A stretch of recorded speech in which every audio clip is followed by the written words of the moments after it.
ऑफिसरों को साफ कहा कि जो ऑफिसर्स अपनी मनमर्जी करेंगे वो बर्दाश्त नहीं किया जाएगा। और ऑफिसरों को साफ कहा कि जो ऑफिसर्स अपनी मनमर्जी करेंगे वो बर्दाश्त नहीं किया जाएगा। मीटिंग थी, जिस मीटिंग में वहाँ पे मेरे साथ कश्मीर में हमारे सेक्रेटरी पीडब्ल्यूडी भूपेंद्र जी और वो भी साथ थे, और बाकी जो डायरेक्टर फाइनेंस, डायरेक्टर प्लानिंग वगैरह वो भी साथ थे। तो वहाँ एक मीटिंग की थी। आज सेम मीटिंग मैंने जम्मू सूबे की जहाँ 8 ऑफिसर थे, जैसे कश्मीर में थे वैसे आज जम्मू के अंदर थे। और मकसद एक ही था कि जब से ये 7-8 महीने हुए इतनी बड़ी मीटिंग हमने पीडब्ल्यूडी की नहीं ली थी, क्योंकि प्रोजेक्ट कोई उसमें कोई बजट पास नहीं हुआ था, कोई प्रोजेक्ट चल नहीं रहे थे। और अब जब मैंने आज 8 महीने के बाद इस डिपार्टमेंट की मीटिंग ली, और मकसद एक ही था कि इस डिपार्टमेंट की अकाउंटेबिलिटी फिक्स करना, ऑफिसरों को बताना कि आपका जो मकसद है, आपको जिस मकसद के लिए डिपार्टमेंट बना है वो मकसद पूरा होना चाहिए। और आज इन डिटेल में मैंने जितने भी हमारे प्रोजेक्ट्स हैं, चाहे वो पीडब्ल्यूडी के नवाड के प्रोजेक्ट्स हैं, चाहे वो सीआरएफ के हैं, जैसे अब ये हमारा मौसम शुरू हो गया है सीएनटी जिसको सिटी एंड टाउन कहते हैं, जिसमें आपकी सड़कें पक्की होती हैं, उसका भी पूरा प्लान हमने अभी पास किया है उसके लिए भी। और बाकी जितने भी हमारे प्रोजेक्ट, जैसे हमारी नेशनल हाईवे के यहाँ रोड बन रहे हैं, कुछ BROs के रोड बन रहे हैं जम्मू शहर के अंदर और जम्मू सूबे के अंदर, उन सारी चीज़ों पे मैंने इन ऑफिसरों से डिटेल मांगी और हमने इनको हिदायतें दे दी कि क्वालिटी से कोई कंप्रोमाइज़ नहीं होगा, करप्शन का कोई गुंजाइश नहीं होगा पीडब्ल्यूडी के अंदर। और आप लोगों की भी काफ़ी सारी मुझे रिपोर्ट आती रहती हैं, उस पर हम एक्शन भी करते हैं। कल जैसे बडगाम के अंदर एक हमारे सीनियर जर्नलिस्ट ने ट्वीट किया था कि मीरकुंड के अंदर जो क्रॉसिंग है वहाँ पानी खड़ा है और मुहर्रम है और वहाँ से जुलूस निकलना है, तो वो लोगों को पानी से परेशानी थी। तो मैंने जब मेरे नोटिस में ऑनरेबल CM साहब के नोटिस को मैं आया, उन्होंने वो ट्वीट मुझे फॉरवर्ड किया उमर साहब ने, और जब मुझे फॉरवर्ड किया मैंने कश्मीर में जो हमारे चीफ इंजीनियर थे उनसे मेरी बात हुई, DC बडगाम से बात हुई, और वहाँ कुछ लोगों ने इंक्रोचमेंट की हुई थी, नाली बंद की थी। उसी समय DC साहब ने एक्शन लिया और वो इंक्रोचमेंट ख़त्म की और साथ ही वो जो रोड है उसका काम शुरू किया।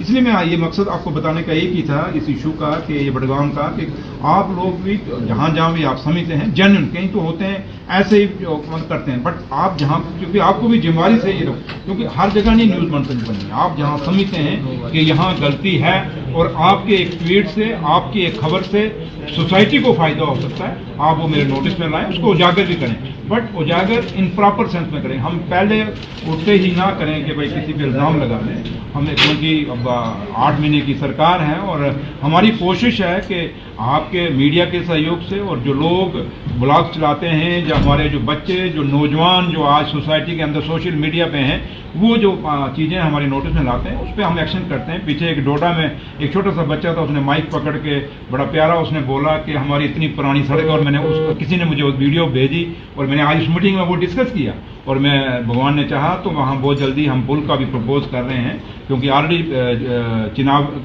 रिवर के ऊपर हमारे 3 बहुत बड़े प्रोजेक्ट चिनाब वैली के अंदर चल रहे हैं। तो लिहाजा आज जो मीटिंग थी, ये चीज़ें सारी मैंने अपने ऑफिसरों के साथ शेयर की और उनको अपना बताया कि ये सरकार क्या चाहती है, क्योंकि ये सरकार उमर अब्दुल्ला सरकार लोगों की चुनी हुई सरकार है और आप लोगों की चुनी हुई सरकार है।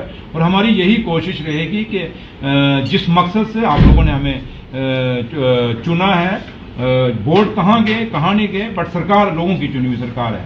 तो इसलिए मैं उन वोटों की राजनीति में नहीं जाऊंगा, मैं ये जानता हूं कि हम सब की रिस्पॉन्सिबिलिटी है। तो लिहाजा वो सारी डायरेक्शनें मैंने उनको दे दी हैं, टाइम बाउंड कर दिया है। कुछ सड़कें म्यूनसिपलिटी के अंदर हैं, मेरी कमिश्नर साहब सुबह उनसे भी बात हुई, मेरी ऑनरेबल चीफ मिनिस्टर साहब से भी बात हुई, शहर का भी प्लान पास हो गया, बहुत जल्दी 1-2 और 5-6 दिन के अंदर शहर की भी सड़कें शुरू हो जाएंगी मैग्नेमाइज करने के लिए। और कोशिश यही रहेगी जो कोई भी प्रोजेक्ट जो दिल्ली से आए या हमारी स्टेट में जो हमारे जो स्कीम्स हैं उनके अकाउंटेबिलिटी फिक्स की जाए, और ऑफिसरों को साफ कहा कि जो ऑफिसर्स अपनी मनमर्जी करेंगे वो बर्दाश्त नहीं किया जाएगा, और लोगों से प्यार से पेश आना है। और उनको मैंने कहा कि जो भी काम करने हैं ऑनरेबल MLAs चाहे वो किसी भी पार्टी के हैं उनको कॉन्फ्रेंस में लेना है। और दूसरा है कि आपके साथ इंटरेक्शन करने का एक ही मकसद था कि लोगों को बताना कि अब कौन कौन सी चीज़ें पीडब्ल्यूडी कर रही है, और पीडब्ल्यूडी एक नाम है इस डिपार्टमेंट का, और मैं चाहता हूं जिन बुलंदियों पे पीडब्ल्यूडी हुआ करता था उसी डिपार्टमेंट को उन्हीं बुलंदियों पे पहुंचाया जाए। और ये सारी चीज़ें मैंने अपने ऑफिसर्स के साथ शेयर की, अपनी दिल की बातें शेयर की और उनसे रिपोर्ट मांगी, और उम्मीद करता हूँ कि इस मीटिंग का जम्मू सूबे के अंदर पूरा का पूरा फ़ायदा हमारे आम लोगों को मिलेगा और लोग अवेयर होंगे। और जैसे कश्मीर में मैंने मीटिंग किया, उसमें भी उन लोगों को वहाँ काफ़ी फ़ायदा हुआ, क्योंकि उसके बाद लोग सोशल मीडिया, मैंने अपने डिपार्टमेंट के लोगों को कह दिया है कि आप भी अपना एक पेज बनाएं, अपना चाहे वो फेसबुक पे पेज बनाएं, एक अपना बनाएं, और दूसरा आप इंस्टा पे भी पेज बनाएं, और ट्विटर के ऊपर आप अपना शेयर करें, आप कौन कौन सा काम करें, ताकि लोगों को पता चले और आप लोगों को भी पता चले और आप भी देखें कि डिपार्टमेंट क्या कर रहा है। और कोशिश एक ही है कि हम लोग काम करें वो काम जिसके लिए लोगों ने हमें चुन के यहाँ। सर, मानसून आने वाला है, कॉन्ट्रैक्टर्स बड़े एक्सक्यूजेस देते नजर आते हैं, मानसून के मौसम के अंदर काम को रोका जाता है। क्या मानसून के मौसम में भी जो देखिए मानसून आ रहा है, और मैंने ये चीज़ कह दी है, बड़ा अच्छा सवाल आपका। मैंने उनको कहा है कि अगर मानसून कुछ जो मैक्सिमाइज होगा वो अगर मानसून से पहले हो जाता है तो उसको पेमेंट आपने नहीं देनी, कम से कम मानसून के बाद हम देखेंगे उनकी लुक टिकी है या नहीं टिकी। अगर टिकेगी जिसकी तो उसी पे पेमेंट करेंगे, तो घटिया स्टैंडर्ड की लुक हम नहीं लगने देंगे। इससे पहले हुआ जो पहले हुआ, बट अब मैं घटिया लुक नहीं लगने दूंगा। जो ठेकेदार पेमेंट उसी की होगी जिसकी लुक टिकी। सुरेंद्र जी, किसी भी राज्य की जो बैकबोन होती है वो वहाँ का टूरिज्म होता है, और जम्मू कश्मीर के मुख्यमंत्री जो है इसके ऊपर स्पेशल फोकस जो है टूरिज्म के ऊपर रखते हैं। लेकिन बहुत से हमारे जो टूरिस्ट डेस्टिनेशन जैसे हैं जहाँ पे रोड कनेक्टिविटी की बहुत दिक्कत है, तो इसको मद्देनजर रखते हुए क्या स्पेशल फोकस इस पर रखा है? देखिए, जम्मू कश्मीर की जो बैकबोन है इकॉनमी की वो टूरिज्म है, सबसे बड़ी बात। और हमारे यहाँ दो तरह के टूरिज्म हैं। एक टूरिज्म हमारा है जो लोग जो टूरिस्ट डेस्टिनेशन है, जैसे हमारा जम्मू सूबे का अपना, जैसे पत्नीटॉप है, सुरवीसर है, मानसर है, ऐसे जहाँ भद्रवाह के अंदर हैं, जहाँ खिता चिनाब वैली के अंदर हैं, जहाँ खिता पीर पंचाल के अंदर, जैसे हमारा पीर की गली है, जहाँ सेवन लेक है, या और भी कई इलाके हैं।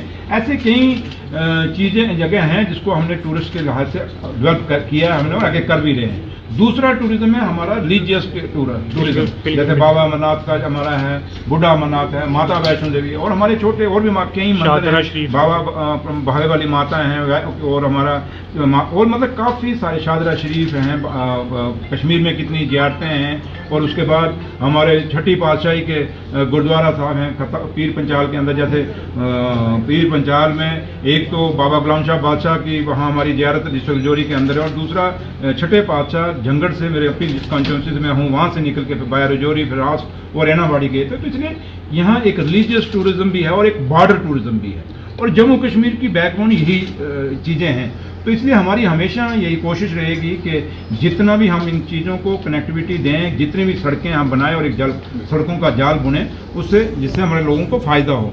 अगर आप अपने सपनों का आशियाना बना रहे हैं तो एराकॉट कंस्ट्रक्शंस है आपकी पहली पसंद, क्योंकि यहाँ सिर्फ टाइल्स, सैनिटरी और हार्डवेयर प्रोडक्ट्स की विशाल रेंज नहीं मिलती, बल्कि साथ में मिलते हैं ढेरों फ्री गिफ्ट्स, और वो भी हर शॉपिंग पर। एराकॉट कंस्ट्रक्शंस में ट्रेंडिंग और लेटेस्ट डिजाइनों की बड़ी रेंज है।